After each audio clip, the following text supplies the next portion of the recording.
So hi, this is Vivek Mishra and you are watching my channel. तो भाई चालू करते हैं, वापस से आते हैं अपनी सीरीज पे, और सीरीज बन रही है बेसिक स्टैटिक्स फॉर इकोनॉमिक्स की। सिंपल सर, आज चाहे आपकी सीरीज बीए की हो, चाहे बीकॉम की हो, चाहे प्रोग्राम में हो आप या ऑनर्स में हो, वो मैटर नहीं करता, बस आपकी बुक का नाम होना चाहिए बेसिक स्टैटिक्स फॉर इकोनॉमिक्स। आप आराम से ये पूरी सीरीज देख सकते हो। सिंपल जी। इससे पहले हमने ऑलरेडी 10 चैप्टर कंप्लीट कर लिए हैं। आज करने वाले हैं चैप्टर नंबर 11 जिसका नाम है कोरिलेशन एंड कोवेरिएंस। सिंपल जी। और चैप्टर शुरू करने से पहले अगर आप नोट्स परचेज करना चाहते हो तो इस नंबर पे कांटेक्ट करके जो भी मिनिमम अमाउंट होगा व्हाट्सएप पे पेमेंट करने के बाद आराम से नोट्स परचेज कर सकते हो। Simple sir. चलिए तो शुरू करते हैं अपना टॉपिक और चालू करते हैं वेरिएंस एंड कोरिलेशन। तो क्या होता है सर ये कोरिलेशन और क्या होता है वेरिएंस? दोनों में कोई ज्यादा डिफरेंस है नहीं। बोथ आर स्टैटिकल मेजर, दोनों ही स्टैटिकल मेजर हैं रिलेशनशिप नापने के दो वेरिएबल के बीच में। कोई आपको दो वेरिएबल दे रखे होंगे, उनके बीच में क्या रिलेशन है उसको नापने का तरीका क्या होता है, कोवेरिएंस या फिर कोरिलेशन कहलाता है। सिंपल जी, कोई दिक्कत तो नहीं। चलिए, सबसे छोटा जो टॉपिक होता है वो कोवेरिएंस का होता है, जो कि एग्जाम में कभी नहीं आता, लेकिन क्या पता आपके चांसेस हैं कि आपके एग्जाम्स में आ जाए, तो आपको कोई दिक्कत ना हो इसलिए मैं करवा देता हूं। ठीक है जी। चलिए, तो कोवेरिएंस और कोरिलेशन में डिफरेंस क्या है? जो कोवेरिएंस होता है ना वो एक छोटा सा कंसेप्ट है, क्योंकि बस ये केवल बताता है डायरेक्शन के बारे में। जो ओवरव्यू है ना डायरेक्शन का, केवल वो प्रोवाइड करता है कि जो हमारा ग्राफ है या फिर जो हमारा रिलेशन है वो पॉजिटिव है या फिर नेगेटिव है, यानी वो कौन सी डायरेक्शन में जा रहा है उसके बारे में बस खाली बताता है। जबकि जो कोरिलेशन है वो एक डायग्राम की जो डायग्राम है उसकी डायरेक्शन तो बताता ही बताता है, उसके साथ साथ उसकी स्ट्रेंथ भी बताता है कि जो रिलेशन है वो मजबूत है या फिर ढीला, नेगेटिव है या फिर पॉजिटिव, ज्यादा नेगेटिव है या फिर ज्यादा पॉजिटिव है। उन सभी चीजों के बारे में कौन बताता है? कोरिलेशन। सिंपल, कोई दिक्कत नहीं। अब लास्ट बात आती है कि इनका जो वैल्यूज होती है, इनकी जो वैल्यूज होती हैं वो क्या होती हैं। तो याद रखना, कोवेरिएंस की जो वैल्यूज होती हैं वो माइनस नेगेटिव से प्लस नेगेटिव के बीच में होती है, जबकि जो कोरिलेशन की वैल्यूज हैं वो -1 से +1 के बीच में होती है। इतना सिंपल।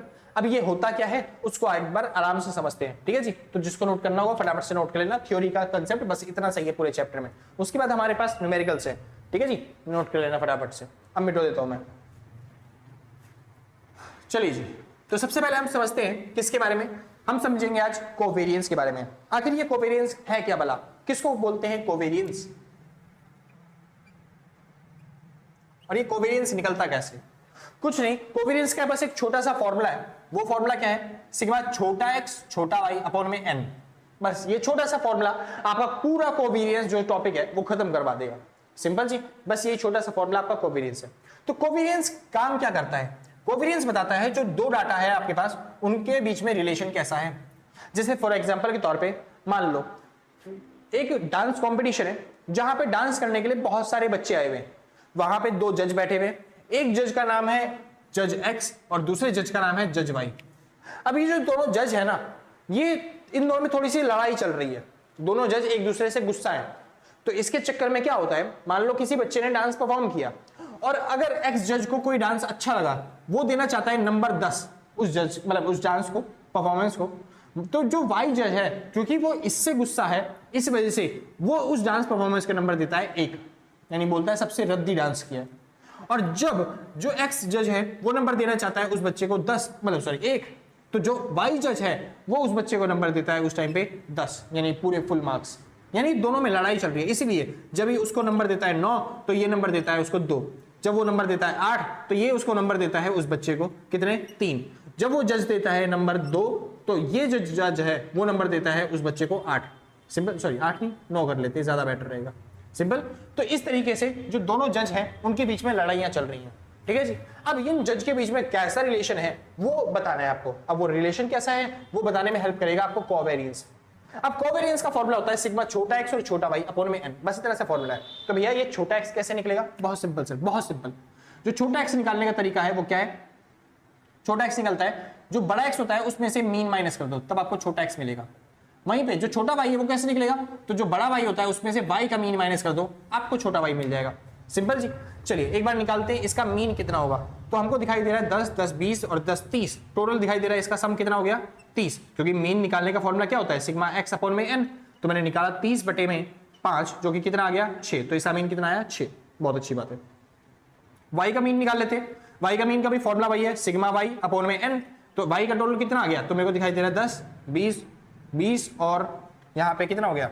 ये हो गया 20 और 5 25। ये हो गया 25 बटे में इतना ही है ना, 10 20 30 था ये, तो ये हो गया 10, इधर हो गया 20 और इधर हो गया कितना 30, ठीक है जी, सॉरी 25, तो ये 25 हो गया, ठीक है। उसके बाद हमारे पास दे रखा है टोटल नंबर कितने 5, और इससे मैंने डिवाइड किया तो इसका मीन आया हमारे पास कितना 5।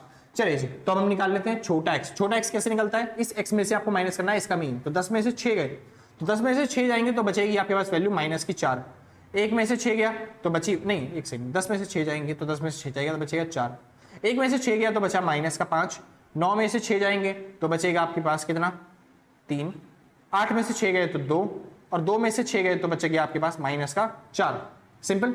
यहां पे निकाल लेते हैं लगे हाथ छोटा y। छोटा y कैसे निकलता है, y में से आपको मीन माइनस करना होता है, तो बड़ा y आपको दिख रहा है उसमें से मीन माइनस करो, तो 1 में से 5 गए माइनस का 4, 10 में से 5 गए 5, 2 में से 5 गए माइनस का 3, 3 में से 5 गए माइनस का 2, 9 में से 5 गए 4। सिंपल। अब हमें क्या करना है भैया, छोटा x y को मल्टीप्लाई, तो छोटा और x और y को मल्टीप्लाई कर देंगे।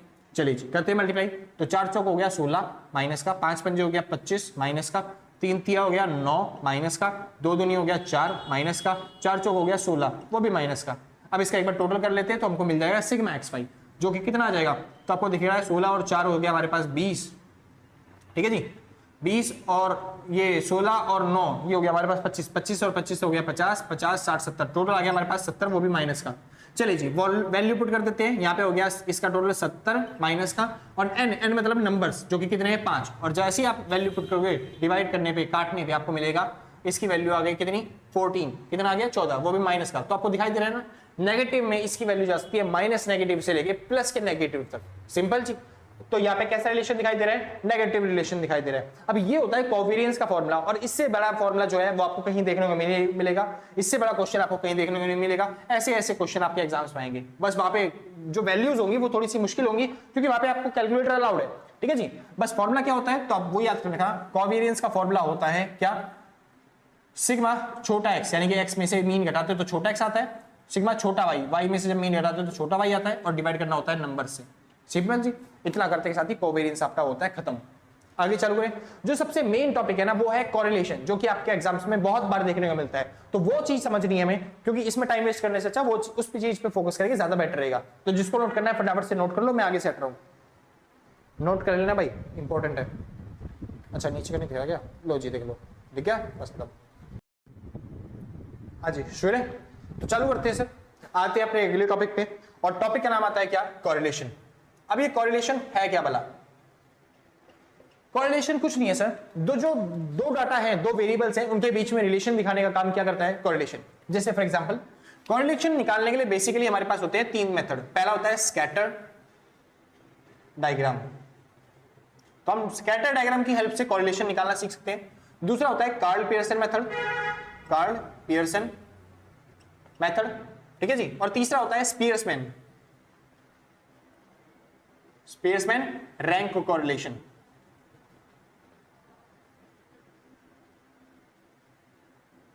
तो ये 3 मेथड है जिस मेथडों से आपको एग्जाम्स में कोरिलेशन के क्वेश्चन देखने को मिलेंगे, और बहुत इजी क्वेश्चन होते हैं, बिल्कुल भी मुश्किल नहीं होते, आप आराम से कर सकते हो इजीली।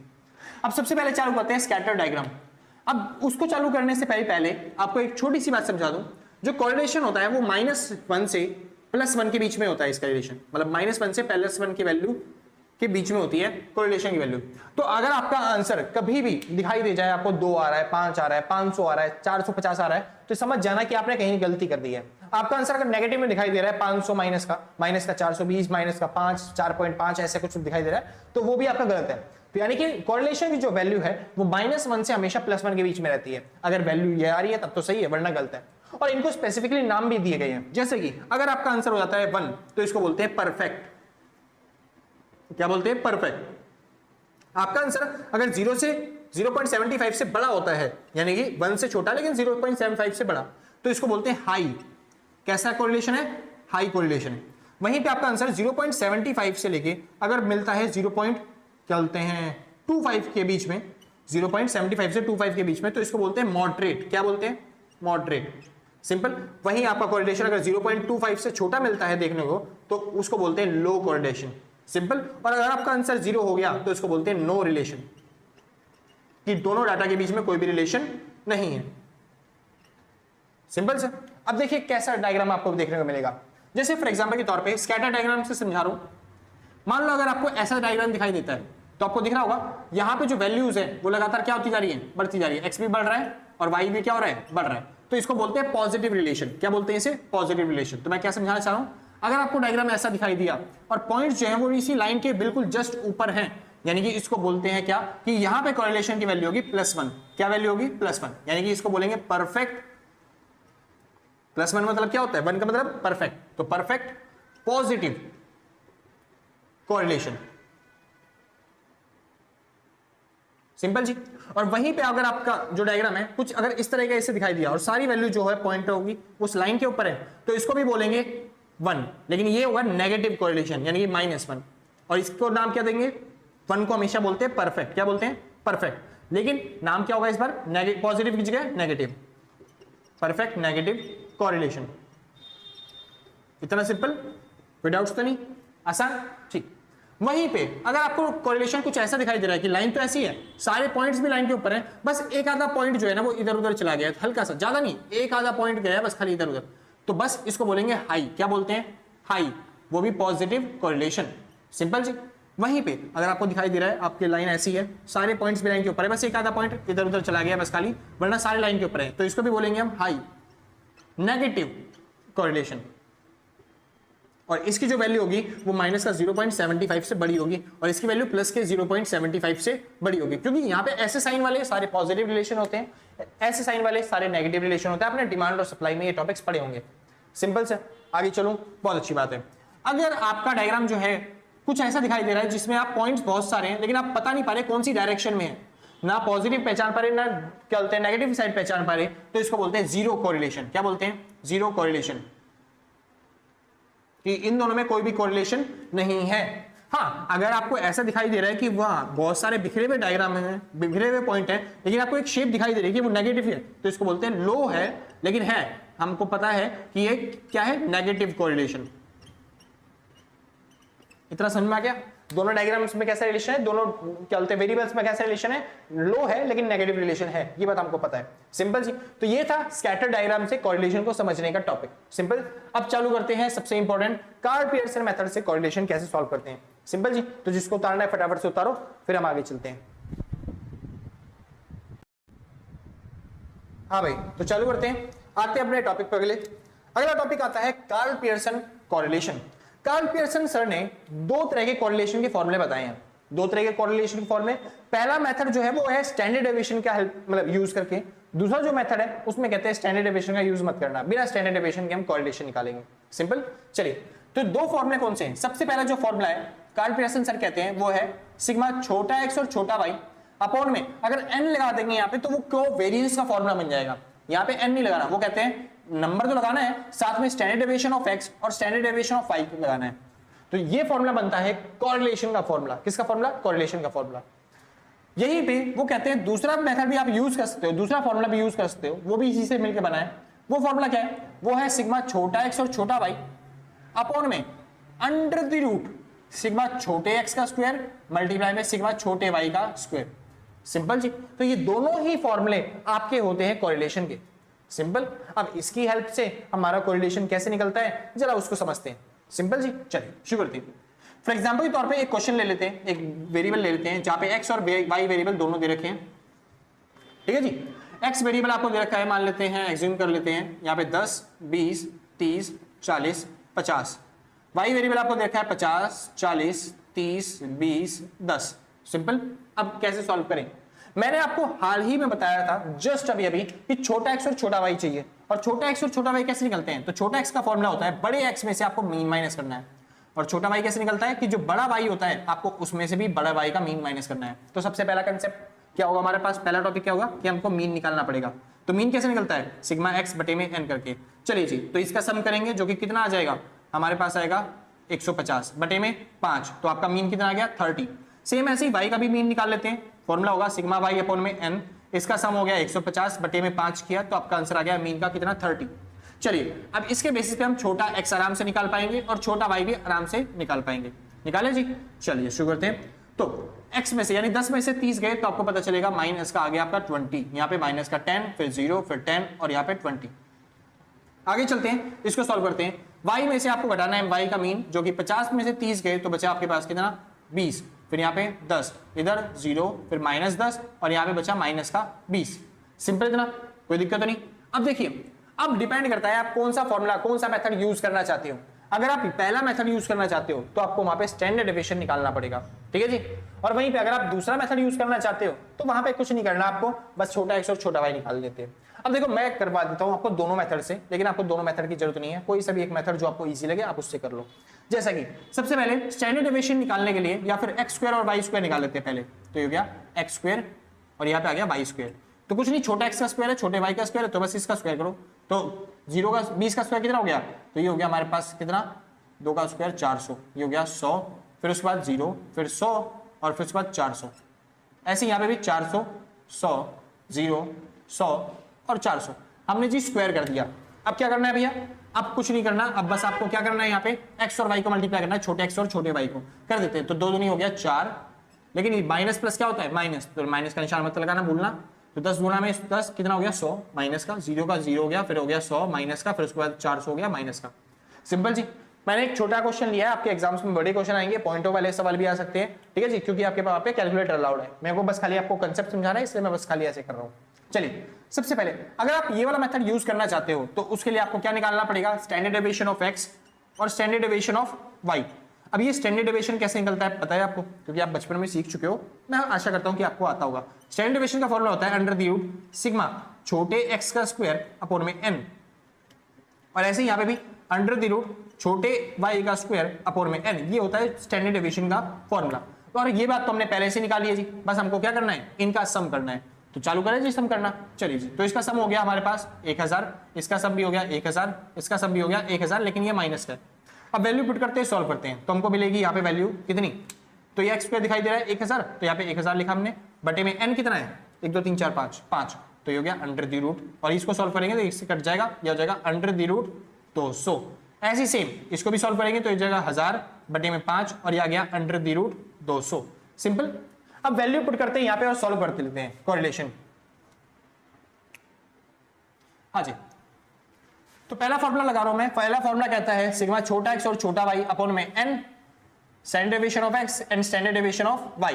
चलिए जी, अब इसकी वैल्यू पुट करते हैं। सिग्मा छोटा x और छोटे y की वैल्यू कितनी दे रखी है, तो जी हमने निकाली थी अभी भी, माइनस का 1000 अपॉन में n, माफी चाहूंगा भाई, तो आपको पता ही है ये लोग होते ही कुछ ऐसे हैं, ज्यादा शोर मचाते हैं यार, पढ़ाने भी नहीं देते अच्छे तरीके से, तंग कर देते हैं, लिंक टूट जाता है पूरा पूरा। हाँ जी, तो चालू करते हैं। n नंबर से तो कितने नंबर है यहाँ पे 5, multiply by standard deviation of x कितना आया आपका अंडर द रूट 200, तो अंडर द रूट 200 मल्टीप्लाई में स्टैंडर्ड डेविएशन ऑफ y कितना आया, तो ये भी अंडर द रूट 200। और आपको पता है इन दोनों मल्टीप्लाई करने पे कितना हो जाएगा, तो ये हो जाएगा रूट से रूट कट जाएगा आपका, क्योंकि इसको मैं लिखता हूँ ना 2 है तो इसको लिखता हूँ अंडर द रूट 200 का स्क्वायर, स्क्वायर से रूट कट गया तो ये गया माइनस का 1000 अपॉन में ये हो गया 5 गुणा में 200, और देखो 200 से कट गया ये 5 पे और 5 से कट गया तो आपका आंसर आ गया -1। कितना आंसर आया आपका -1। सिंपल, इसको यहाँ पे लिख देता हूँ, आपका आंसर आ गया -1। सिंपल, कोई दिक्कत नहीं, आसान था ना। सेम इसको आप इस मेथड से भी कर सकते हो, और इस मेथड से क्या करेंगे वही मैं करके दिखा रहा हूं। तो कैसे करते हैं, तो भाई फॉर्मूला लग गया सिग्मा छोटा x और छोटा y अपॉन में under the root sigma x square और multiply by sigma y square. Simple जी, चलिए सॉल्व कर लेते हैं। अब सिग्मा छोटा x और छोटा y की वैल्यू कितनी दे रखी है आपको पता ही है, इसकी वैल्यू दे रखी है जी माइनस का 1000 दे रखी है ना, ये टोटली थे x y का। चलो अपॉन में under the root sigma x square कितना दिखाई दे रहा है आपको 1000, बहुत अच्छी बात है, मल्टीप्लाई में सिग्मा y स्क्वायर कितना दिखाई दे रहा है जी, ये भी 1000 दिखाई दे रहा है, बहुत अच्छी बात है। तो इसको मैं लिख सकता हूँ 1000 गुणा में 1000 को, कि 1000 का ये स्क्वायर है और स्क्वायर से रूट कट जाता है, तो ये बच गया माइनस का 1000 अपॉन में प्लस का 1000, और इससे कट जाएगा तो आंसर आएगा आपके पास कितना -1। तो आप किसी भी मेथड का यूज करो, आपके पास हमेशा कोरिलेशन की वैल्यू सेम ही आएगी निकल के, ठीक है जी। अब क्वेश्चन ही मैंने ऐसा लिया था कि जहां पे -1 आए, और -1 अगर वैल्यू आती है तो इसको क्या बोलते हैं, 1 को क्या बोलते हैं परफेक्ट, क्या बोलते हैं परफेक्ट, और ये माइनस में है इसलिए नेगेटिव कोरिलेशन। सिंपल जी, तो परफेक्ट नेगेटिव कोरिलेशन, आसान था भाई, कोई दिक्कत तो नहीं हुई। तो एक काम करता हूं मैं आगे से हट जाता हूं, जिसको नोट करना है फटाफट से नोट कर लो ताकि आपको कंसेप्ट समझ में आ जाए, बहुत इजी है, बहुत आसान है, आप आराम से कर लोगे, ठीक है जी। बस नोट करिए फटाफट। हाँ भाई श्योर है, तो चालू करते हैं सर, आते हैं अपनी सीरीज पे।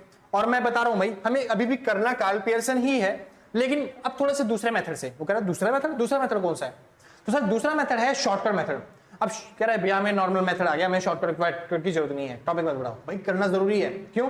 क्योंकि जो नॉर्मल मेथड है उसमें मीन का यूज किया जाता है, क्या बोलते हैं, कोरिलेशन निकालने के लिए। और मान लो अगर आपका मीन ही पॉइंटों में आ गया फिर तो पूरे ही गड़बड़ हो सकती है, क्योंकि सारी वैल्यूज आपकी पॉइंटों में आ जाएंगे, और पॉइंटों में आएंगे तो फिर कैलकुलेशन मतलब टफ होती है, बस खाली आप पेपर में टाइम बर्बाद करते हो बस, और कुछ नहीं करते। तो शॉर्टकट मेथड निकालना सीखना जरूरी है थोड़ा सा। अब वो शॉर्टकट मेथड कैसे सीखेंगे सर? मैं करते करते आपको समझा दूंगा। फॉर्मूला होता है शॉर्टकट मेथड में, मान लो 2 वेरिएबल दे रखे हैं एक्स और वाई। यहां पे आपको डाटा दे रखा है, जैसे कि मान लेते हैं 9 8 7 6 5, ठीक है जी, 4 भी ले लेते हैं साथ में। तो ये आपको डाटा दे दिया, यहां पे आपको डाटा दे दिया 2 3 4 5 6 7, कोई भी आपको डाटा दे दिया, सिंपल सा, ठीक है जी। अब मेन दिक्कत क्या है, अगर आप यहां पे आप मीन निकालने जाओगे, अब अगर आप मीन चेक करोगे तो आपका चेक करने पे पता चलेगा इसका मीन आ रहा है 6.5। कितना आ रहा है? एक्स का मीन 6.5 और वाई का मीन आपका निकाला आएगा 4.5। लेकिन इससे दिक्कत क्या होगी, अब जब आप छोटा एक्स और छोटा वाई निकालोगे, क्या निकालोगे इसे? छोटा एक्स और छोटा वाई जब आप निकालोगे तो आपको पता चलेगा कि आपको सारी वैल्यूज को पॉइंट वाली वैल्यू से माइनस करना पड़ रहा है, और अगर एक भी पॉइंट वाली वैल्यू गलती होगी तो इसका जो स्क्वायर निकालते हो, इसको जो मल्टीप्लाई करते हो, फिर रूट निकाल के इतना बड़ा फॉर्मूला लगाते हो, सब गलत हो जाएगा, समझे जी। तो सबसे बेटर क्या है कि आप शॉर्टकट मेथड को सीखो। शॉर्टकट मेथड में बस क्या होता है, ये जो छोटा एक्स और छोटा वाई है निकालते यही है, बस खाली हम इसको आप बोलते हैं dx और इसको बोलते हैं dy, और ये जो हमारा मीन होता है इसको हम नहीं लेके चलते हैं, हम यहां पे लेके चलते हैं एक एज्यूम्ड मीन। क्या लेके चलते हैं हम? Assumed mean. तो x के लिए एज्यूम कर लेते हैं कोई सी भी वैल्यू जो आपको अच्छा लगे। मेरे को 7 अच्छी लग रही है तो मैं 7 को एज्यूम कर लेता हूं, आपको 5 अच्छी लग रही है उसमें से तो आप 5 एज्यूम कर लो, जरूरी नहीं है सेम यूज करो, आप ऊपर नीचे कोई सी वैल्यू एज्यूम कर सकते हो। चलिए जी, तो आगे सॉल्व करते हैं। कैसे सॉल्व करेंगे जी? तो x में से आपको क्या करना होता था? मीन माइनस करना होता था, अभी भी वही करना है। x में से आपको एज्यूम्ड मीन माइनस करना है, तो 9 में से 7 गए तो कितना बचा? 2। 8 में से 7 गए 1, फिर 0 -1 -2 और माइनस का 3। ऐसे ही सेम यहाँ पे भी 2 में से 5 गए तो बचा माइनस का 3, फिर माइनस का 2, -1 0 1 2, सिंपल तरह।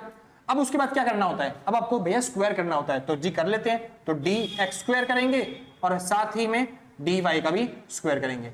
तो करते हैं एक बार स्क्वायर, तो इसका स्क्वायर हो गया 2 दूनी 4 1 0 1 4 और 9, इसका स्क्वायर हो गया 9 4 1 0 1 4, सिंपल। अब क्या करना होता है भैया? अब करना होता है भैया इन दोनों मल्टीप्लाई, dx और dy को मल्टीप्लाई। चलिए जी वो भी कर लेते हैं, तो 2 3 जा कितना हो गया 6 1 2। भाई याद रखना इसको मल्टीप्लाई नहीं करना, कभी बच्चे कई बार इसको कर लेते हैं मल्टीप्लाई, इसको मल्टीप्लाई करना है। 3 2 जा 6 माइनस का 1 2 जा 2 माइनस का 0 1 जा 0 0 1 जा 0, इसलिए मैंने दोनों मीन अलग एज्यूम किए थे ताकि दोनों वैल्यू क्या बन जाए 0, कैलकुलेशन इजी हो जाए। चलिए जी 2 1 जा माइनस का 2, 3 2 जा 6 माइनस का, सिंपल। अब क्या करना है? देखो पहले हम करते थे बस इन तीनों को मल्टीप्लाई और वैल्यू पुट करते थे, अब क्योंकि ये शॉर्टकट मेथड है इसलिए आपको इन दोनों वैल्यू को भी और मल्टीप्लाई कर मतलब ऐड करना होगा, सम करना होगा।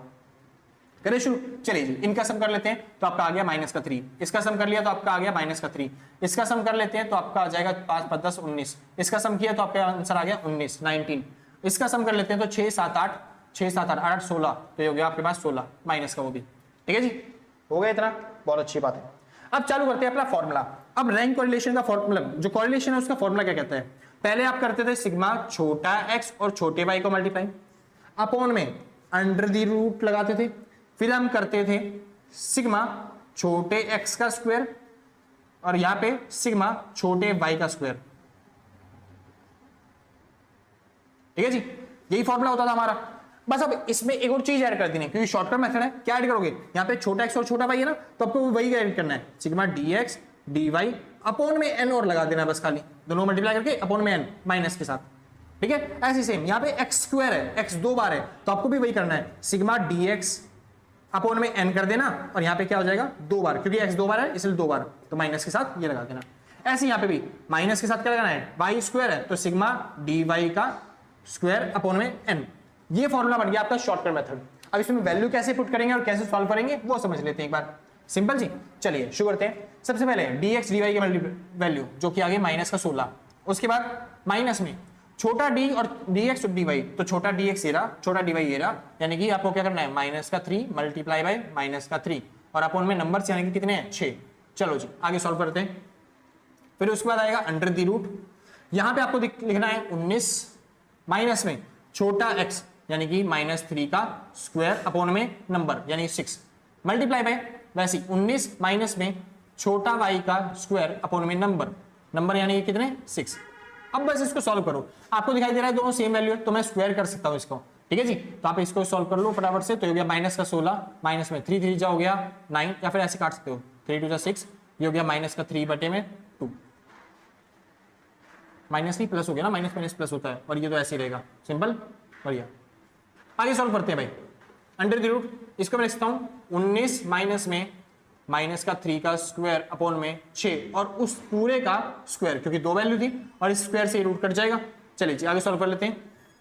ये हो क्या आएगा हमारे पास सॉल्व करने के लिए, इसको भी सॉल्व करते हैं। तो ये हो गया 3 मल्टीप्लाई में 3 और 3 से ये 3 कट गया, बच गया यहाँ पे प्लस का वैल्यू, क्योंकि माइनस का 3 था ना दोनों, माइनस माइनस प्लस होता है। तो यहाँ पे जो सीधी वैल्यू बची वो बची 19, सॉरी ऊपर कर लेता हूँ 16 नहीं आ रहा क्या, ये हो गया 3 2 जा 6, 2 1 जा 2, 1 2 जा 2, 3 2 जा 6 और 6 7 8 8 8 16, इस तरह तो 16 ही आ रहा है, 4 1 5 4 1 5 5 5 10 10 और 9 19। चलो जी अभी अब फिलहाल हमारा आंसर यही आ रहा है, माइनस का 3 अपॉन में 2 जिसको हम बोलेंगे 1.5, यानी कि माइनस का 1.5 अपॉन में यहाँ पे कितना दिखाई दे रहा है, यहाँ पे दिखाई दे रहा है 19 माइनस में 3 अपॉन में 2 जिसको हम बोलेंगे कितना 1.5, तो ये हो गया 1.5, सिंपल जी। अब इसको सॉल्व कर लेते हैं, माइनस का माइनस माइनस प्लस हो जाता है, तो ये हो जाएगा 1.5 जोड़ दिया तो 16 और 1 17, ये हो गया 17.5, ठीक है जी। माइनस का यहाँ पे 19 में से 1.5 घटाने, तो 19 में से 2 गए तो 17, तो ये हो गया 17.5 प्लस का, और 17.5 से 17.5 कट गया, आपका आंसर क्या आ गया -1, सिंपल। इसको क्या बोलते हैं, परफेक्ट नेगेटिव कोरिलेशन। समझ में आ गया भाई, कोई दिक्कत नहीं। मैंने वैल्यू इजी लिया ताकि आपको कंसेप्ट समझा पाऊं, क्योंकि कंसेप्ट समझ में नहीं आया तो फिर वैल्यू कितनी मुश्किल ले लो आपको प्रॉब्लम आएगी, ठीक है जी। तो कंसेप्ट समझाने के लिए मैंने ऐसा लिया है। चलिए जी अब चालू करते हैं, बात आती है लास्ट टॉपिक की और आपका चैप्टर खत्म करते हैं। नाम आता है स्पेसमैन रैंक कोरिलेशन। उसके दो मेथड है, एक है शॉर्टकट मेथड और एक है थोड़ा सा एक्स्ट्रा, तो आपको दोनों समझने हैं और दोनों ही मोस्ट इंपोर्टेंट है एग्जाम के लिए, ठीक है जी। तो फटाफट से जिसको नोट करना है फटाफट से नोट करो, फिर हम आगे चलते हैं। चलो भाई नोट कर लेना भाई फटाफट से बढ़िया तरीके से। हाँ जी तो चालू करते हैं और अब बारी आती है स्पेसमैन रैंक कोरिलेशन की। अब जैसे नाम से पता चल रहा है इसके अंदर हमको रैंक्स देनी पड़ेंगी, सिंपल, और ये बहुत सिंपल मेथड होता है, ज्यादा मुश्किल होता ही नहीं, बिल्कुल भी है, ये बिल्कुल भी मुश्किल नहीं है, ठीक है जी। तो ज्यादा मुश्किल क्या बोलूं मैं इसको, तो टॉपिक है स्पेसमैन रैंक कोरिलेशन। अब इसमें क्या होता है, वही दो वेरिएबल आपको दे रखे होंगे x और y, मान लेते हैं 10 20 30 40 50, यहां पे मान लेते हैं 50 40 30 20 10, सिंपल। चलिए अब आपको दो वेरिएबल दे रखे हैं, कह रहा है इनमें रिलेशन कैसा हुआ वो बताओ। तो स्पेसमैन रैंक कोरिलेशन क्या कहता है, ये कहता है रैंक कोरिलेशन अगर आपको निकालना है तो सिंपल सा फॉर्मूला लगाओ, 1 माइनस में 6 सिग्मा डी स्क्वायर अपॉन में n क्यूब माइनस में n। कह रहा है भैया बस इतना सा फॉर्मूला है, बहुत इतना छोटा सा फॉर्मूला। मैंने बोला हाँ जी बस इतना छोटा सा फॉर्मूला। n तो भैया हमें पता ही है, n की वैल्यू है 5 यहाँ पे, तो आप आराम से 5 रख सकते हो भैया, बस ये d बता दो तो हम आराम से पूरा क्वेश्चन सॉल्व कर सकते हैं। हाँ जी बस यही मेन d आपको सीखना है, बस खाली जैसे ही आपको d पता चल गया पूरा क्वेश्चन सॉल्व कर सकते हो। तो कैसे निकालेंगे अब भैया d निकालने का बहुत ईजी तरीका, इतनी बड़ी बड़ी वैल्यू जितनी भी बड़ी बड़ी वैल्यू दे दे उसका कोई काम ही नहीं है इस टॉपिक में, इस फॉर्मूले में। आपको बस मेन काम है रैंक का, अब आपको रैंक देनी है, सिंपल जी। चलिए अब आपको रैंक देनी है, आप रैंक किसी को भी दे सकते हो, जैसे कि फर्स्ट रैंक आप कैसे भी दे सकते हो, ये सेकंड रैंक। आप x देखो x को मैं दे रहा हूँ फर्स्ट रैंक 1 में और ये जो y होगी उसको रैंक 2 पे बैठाऊंगा, ठीक है जी। चलिए अब चालू करते हैं, रैंक देना चालू करना है। अब आपकी मर्जी, आप चाहे कैसे भी रैंक देना चालू करो, चाहे असेंडिंग में दो मर्जी आपकी, चाहे डिसेंडिंग में दो, जैसा आपका मन करे वैसे कर सकते हो। बस ये मेक श्योर करना अगर आप असेंडिंग में रैंक दे रहे हो तो चाहे रैंक पहली की रो हो चाहे दूसरी रो हो, दोनों में ही असेंडिंग का यूज करना। अगर डिसेंडिंग में रैंक दे रहे हो तो चाहे दो पहली रो चाहे दूसरी रो, दोनों में ही डिसेंडिंग में रैंक देना। अगर ऐसे कर दिया कि एक में असेंडिंग में एक में डिसेंडिंग में, आंसर गड़बड़ा जाएगा, समझे जी, गलत आ जाएगा।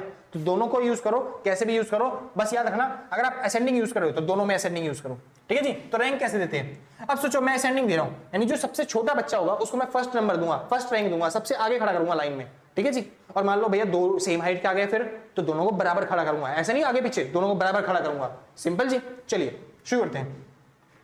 तो सबसे बेटर क्वालिटी के जूते किसको मिलेंगे, सबसे छोटा बच्चा कौन सा इनमें से, तो 10, उसको लूंगा मैं फर्स्ट रैंक। उससे बड़ा कौन सा है 20, तो उसको सेकंड रैंक। उससे बड़ा 30 है तो थर्ड रैंक, फिर फोर्थ रैंक, फिर फिफ्थ रैंक।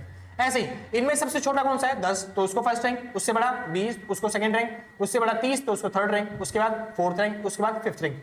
अगर आपने रैंक देना सीख लिया, अगर आपको रैंक देना आ गया तो ये मान लो पूरा क्वेश्चन ढेर है, बस रैंक ही है सबसे मुश्किल टॉपिक इस टॉपिक में। इस टॉपिक में सबसे मुश्किल क्या है, रैंक। उसके अलावा पूरा क्वेश्चन ही ढेर है भाई, उसके अलावा कुछ है ही नहीं पूरे क्वेश्चन में। अब कैसे करेंगे, क्या करेंगे, तो भैया अब हम सीधा निकालने चले जाएंगे डी। डी कैसे निकलता है, डी जी R1 में से R2 हटा दो, R1 माइनस में R2, चलिए जी घटाते हैं। 1 में से 5 गया माइनस का 4, 2 में से 4 गया माइनस का 2, और 3 में से 3 गया 0, 4 में से 2 गया 2, 5 में से 1 गया 4, बस तो डी निकल चुका है। तो डी स्क्वायर भी आराम से निकल जाएगा। तो डी स्क्वायर, इसका स्क्वायर 4 चौक 16 और 2 का स्क्वायर 4, 0 का 0, फिर 4 और 16। बस अब क्या करना है, सिग्मा यानी कि सम करना है इसका, तो सम कर लेते हैं। 20 और 20 हो गया 40, सिंपल, बस हो गया खत्म। अब इसकी वैल्यू पुट कर दो, सॉल्व कर दो। तो 1 माइनस में 6 मल्टीप्लाई में सिग्मा डी स्क्वायर की वैल्यू कितनी है जी 40, अपॉन में n कितना था यहाँ पे 5, तो हो गया 5 का क्यूब माइनस में 5। अब जी सॉल्व कर लेते हैं। तो 1 माइनस में 6 मल्टीप्लाई में 4, 6 4 कितना हो गया 6 चौक 6 4 24, 240 बटे में 5 का क्यूब, 5 पंजे 25, 25 पंजे 125, 125 में से 100 मतलब 5 गए तो 120 बच गया, और 120 को इससे काटेंगे तो यहाँ पे आ जाएगा 2। एक में से जब जो 2 जाएगा तो आपका आंसर आएगा माइनस का 1। क्या आंसर आएगा आपका, माइनस का 1। और यहाँ पे होता है परफेक्ट नेगेटिव कोरिलेशन। समझ में आ गया जी। तो ये है स्पीयरमैन का रैंक कोरिलेशन, जिसको उतारना है फटाफट से उतारो और खत्म हो गया। बस सबसे मेन इंपॉर्टेंट टॉपिक था रैंक देना, सिंपल जी। तो उतारिए फटाफट से, फिर हम आगे चलते हैं, लास्ट टॉपिक करते हैं और आपका पूरा जो चैप्टर है वो खत्म हो जाएगा। सिंपल सर, चलो भाई चालू करते हैं और खत्म करते हैं अपना last topic, last chapter, last chapter तो नहीं है, लास्ट टॉपिक है स्पीयरमैन रैंक कोरिलेशन का। एक्चुअल में जो मैंने फॉर्मूला समझाया ना सर, ये हर चीज पे अप्लाई नहीं होता, क्योंकि ये जो फॉर्मूला है ये बहुत छोटा है, छोटा सा पार्ट है एक बड़े से फॉर्मूले का।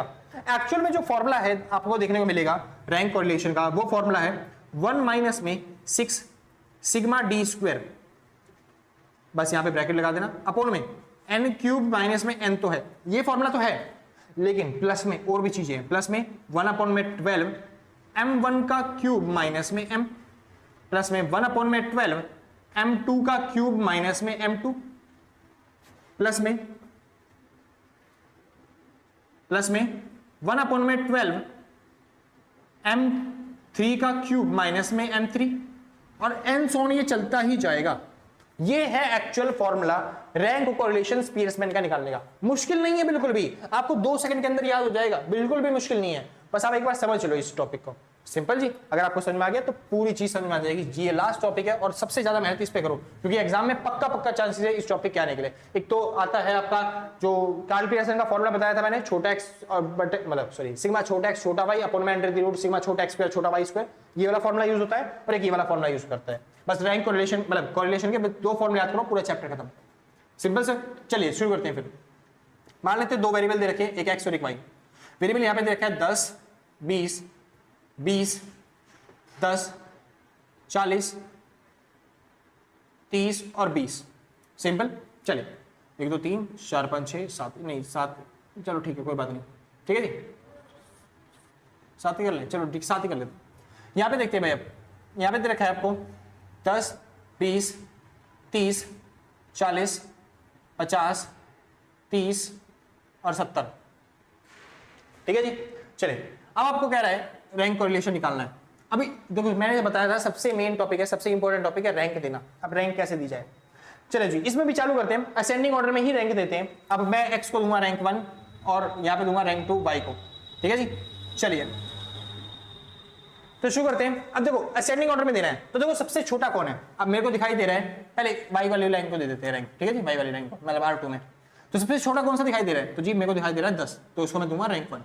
उससे बड़ा कौन है 20, तो उसको दूंगा रैंक 2। उससे बड़ा कौन है 30, तो भैया 30 यहाँ पे भी है 30 यहाँ पे भी है, तो किसको मैं रैंक 3 दूं और किसको मैं रैंक 4 दूं, क्योंकि अगर एक को रैंक 3 दे दी तो दूसरा बोलेगा मैं भी तो 30 हूं, मेरे को भी रैंक दो 3, तो 2 बार 3 थोड़ी ना रैंक दे सकते, ठीक है जी। तो एक काम करते हैं, ना मैं किसी को रैंक 3 दूंगा ना मैं किसी को रैंक 4 दूंगा, मैं इन दोनों की मिड वैल्यू यानी कि बीच की वैल्यू दूंगा 3.5।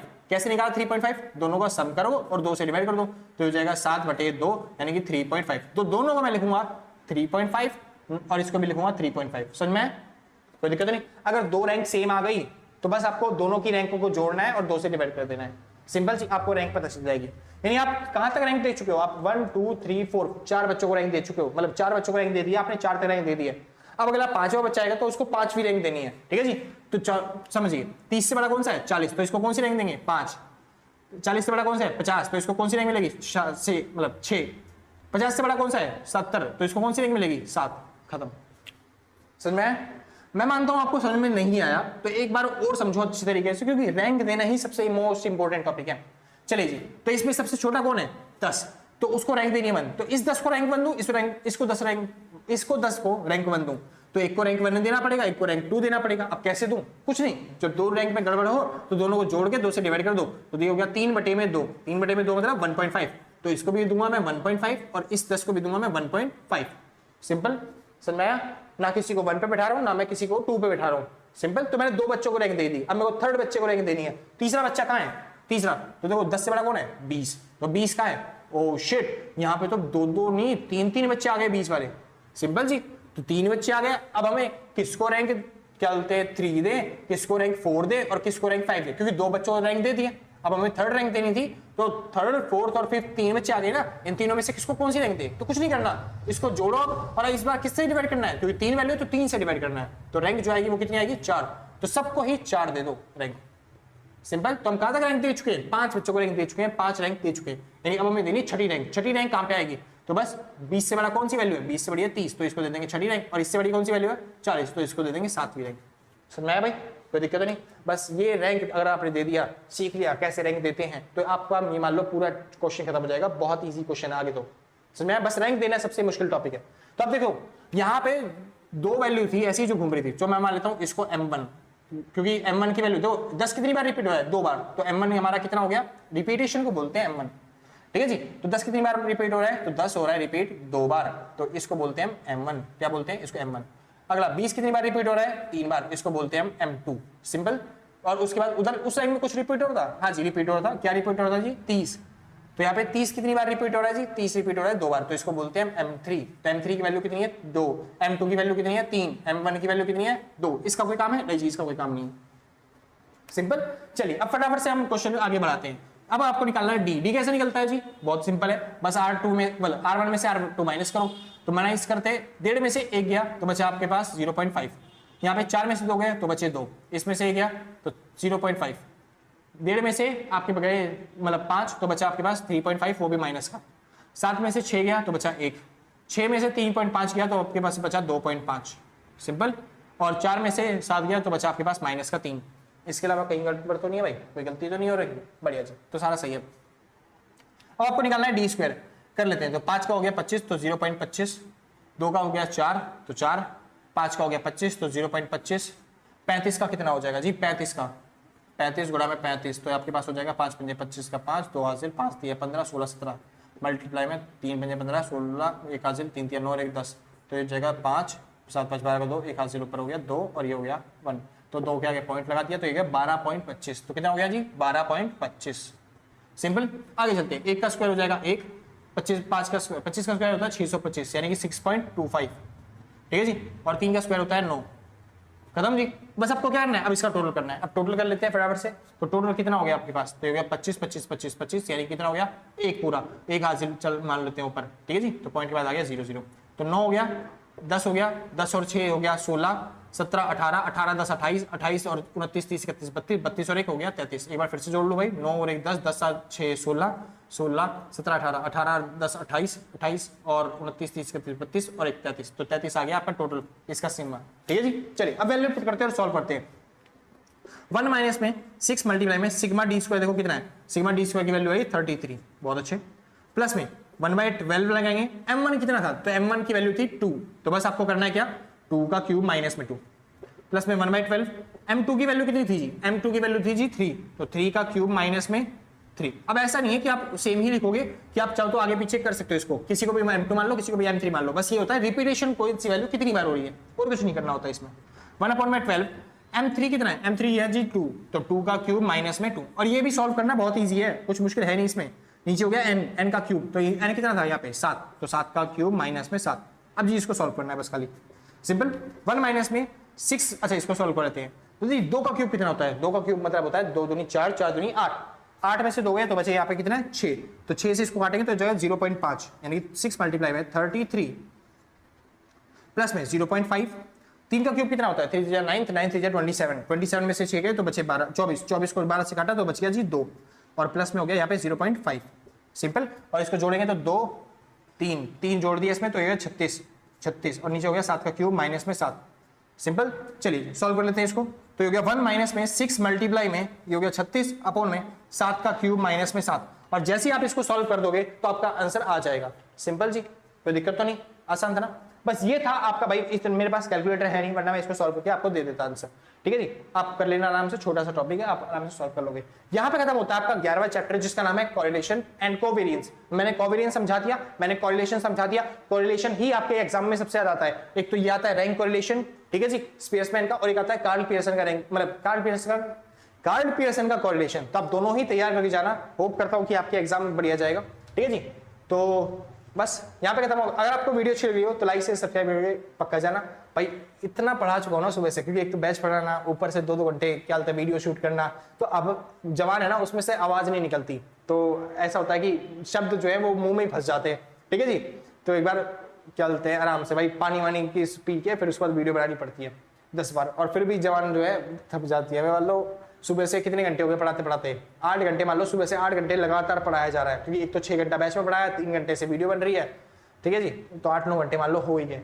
फिलहाल यहाँ पे खत्म करते हैं आपकी वीडियो। अगर आपको ये वीडियो अच्छी लगी हो तो भाई लाइक से सब्सक्राइब पक्का कर देना, और अगर आपने पहले से कर रखा है तो सच बता रहा हूँ, दिल से, कलेजों से, गुर्दों से, फेफड़ों से, शरीर के अंग अंग से थैंक यू आपको।